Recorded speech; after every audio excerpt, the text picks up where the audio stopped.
اے ایمان والو، جن لوگوں کو تم سے پہلے کتابیں دی گئی تھیں ان کو اور کافروں کو جنہوں نے تمہارے دین کو ہنسی اور کھیل بنا رکھا ہے دوست نہ بناؤ، اور مومن ہو تو اللہ ہی سے ڈرتے رہو، اور جب تم لوگ نماز کے لیے اذان دیتے ہو تو یہ اسے بھی ہنسی اور کھیل بناتے ہیں، یہ اس لیے کہ سمجھ نہیں رکھتے۔ کہو کہ اے اہل کتاب،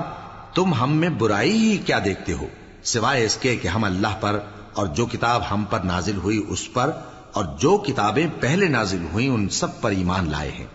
اور یہ کہ تم میں اکثر بد کردار ہیں۔ کہو کیا میں تمہیں بتاؤں کہ اللہ کے ہاں اس سے بھی بدتر جزا پانے والے کون ہیں؟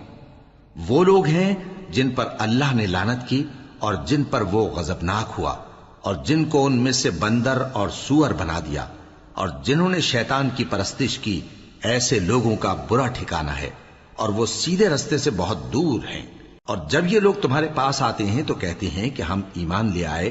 حالانکہ کفر لے کر آتے ہیں اور اسی کو لے کر جاتے ہیں، اور جن باتوں کو یہ چھپاتے ہیں اللہ ان کو خوب جانتا ہے۔ اور تم دیکھو گے کہ ان میں اکثر گناہ اور زیادتی اور حرام کھانے میں جلدی کر رہے ہیں، بے شک یہ جو کچھ کرتے ہیں برا کرتے ہیں۔ بھلا ان کے مشائخ اور علماء انہیں گناہ کی باتیں کہنے اور حرام کھانے سے منع کیوں نہیں کرتے؟ بلا شبہ وہ بھی برا کرتے ہیں۔